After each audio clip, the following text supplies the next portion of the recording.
8 ways to become so calm it scares them. In every age, power has taken many forms. Armies, wealth, charisma. Yet one form remains underestimated: calm. True calm is not the absence of emotion, it is the mastery of it, the quiet edge that makes kings appear divine, generals untouchable, and thinkers eternal. In a world that equates loudness with strength, serenity becomes the most frightening weapon of all. When you refuse to react, you interrupt the script society depends on. People crave predictability. When you stay composed while others unravel, you introduce uncertainty, and uncertainty breeds fear. Your breath is the first betrayal. The Stoics understood this instinctively. Marcus Aurelius wrote that the body mirrors the mind, therefore steady the body, and the mind obeys.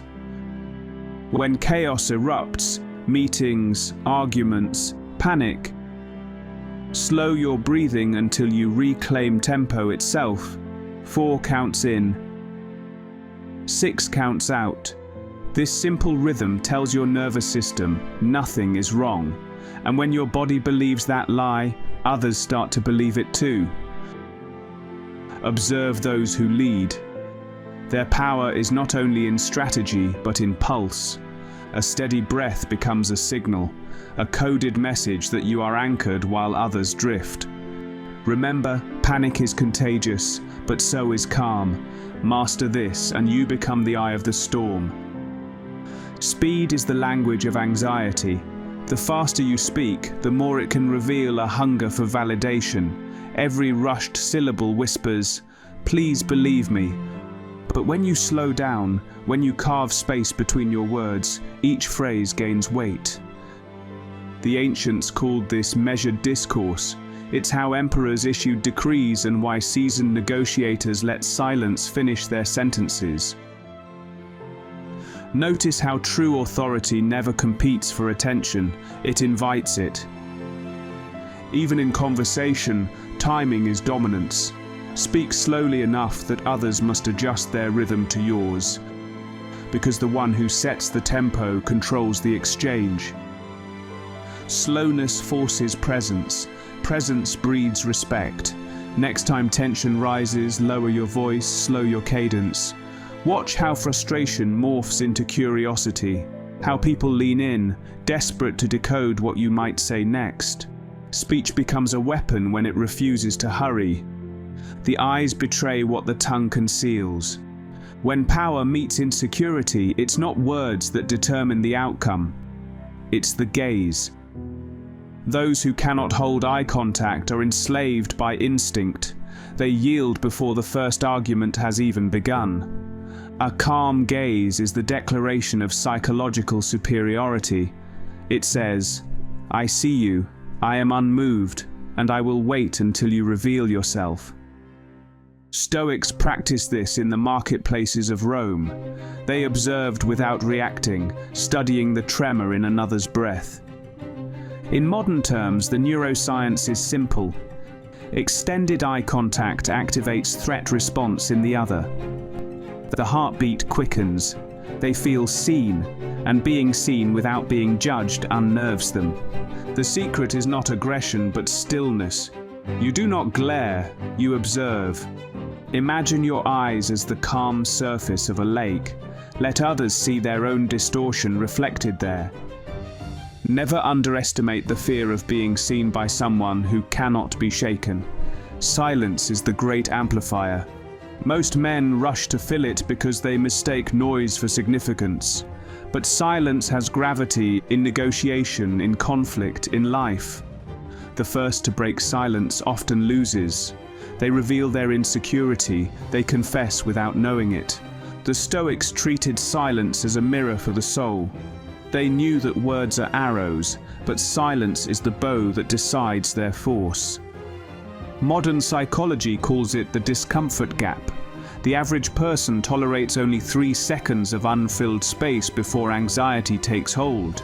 If you can endure 7, 10, 15, you own the rhythm of the exchange. They speak simply to escape the tension you create.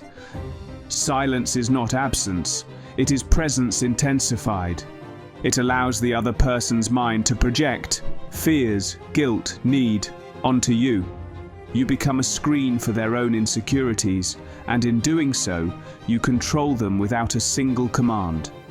Learn to let silence speak. When you pause, the world tilts toward you. Movement exposes the truth you try to hide. The restless hand, the tapping foot, the shifting shoulders, they announce insecurity before you ever speak. Those who understand power move with restraint. Stillness magnifies presence. Every unnecessary movement dilutes authority. Minimal motion signals control, not just of body, but of impulse. You act only when action is required, therefore every gesture carries intention. Watch a seasoned negotiator adjust his glasses before delivering a line. That single motion commands more attention than another man's entire speech. Begin to observe yourself. The next time you enter a room, move as though every step were being studied. Sit with precision. Turn your head, not abruptly, but as if guided by a quiet decision. You'll feel the atmosphere shift, because stillness creates expectation. People wait for the next movement, and in that waiting, you control the tempo of reality itself. Listening is not passive, it is strategic patience. Most people hear only to reply, they wait for gaps, not meaning.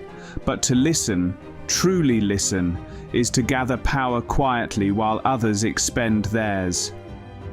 The Stoics practiced this discipline as a form of respect for reason itself, the art of withholding reaction until truth revealed its shape. Psychologically, deep listening triggers self-exposure. When someone realizes you are fully attentive, no interruption, no flicker of distraction, their mind races to fill the silence. They confess, over-explain, reveal weakness. Meanwhile, your calm becomes an interrogation mirror in which they see themselves too clearly. The more attentively you receive their words, the more valuable your eventual response becomes. When you finally speak, they listen, not because of volume, but because of contrast. You've turned restraint into leverage. To listen more is to speak less, and therefore to waste nothing. Let them pour out emotion. Let them reveal themselves. You remain unmoved, assembling truth in silence. Emotion is a currency that devalues with overuse. The more you spend, the less you are believed.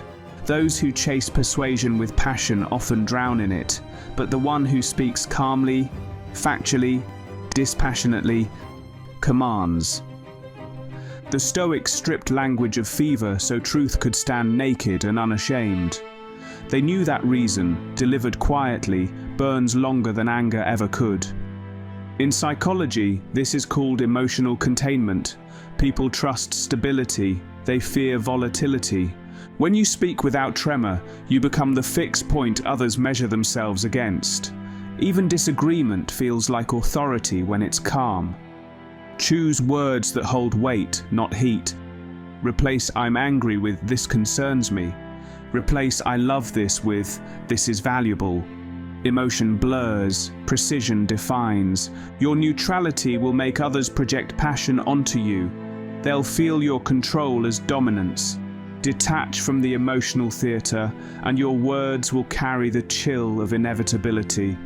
And yet, even speech must end. The final proof of calm is not in what you say, but in how you depart. Departure reveals the truth of composure. Anyone can pretend calm while they still have the floor, but when you leave, without haste, without anger, without looking back, you prove mastery over ego itself. Rage storms off, weakness stumbles, power walks. Walking away calmly is the final assertion that nothing outside you controls you. It denies your opponent the closure they crave. It forces them to sit with their own turmoil while you disappear into composure.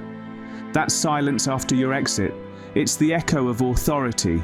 You do not withdraw in defeat. You withdraw because the battle is already won, within. And in that moment you transform calm from a state into a statement. Stoic calm is not just peace, it is power refined into silence. To master it is to master perception, to rule the battlefield of emotion before the first blow is struck. The unshaken man becomes a mirror, reflecting chaos without absorbing it. In every room, in every crisis, he owns the tempo because nothing within him reacts to what is without.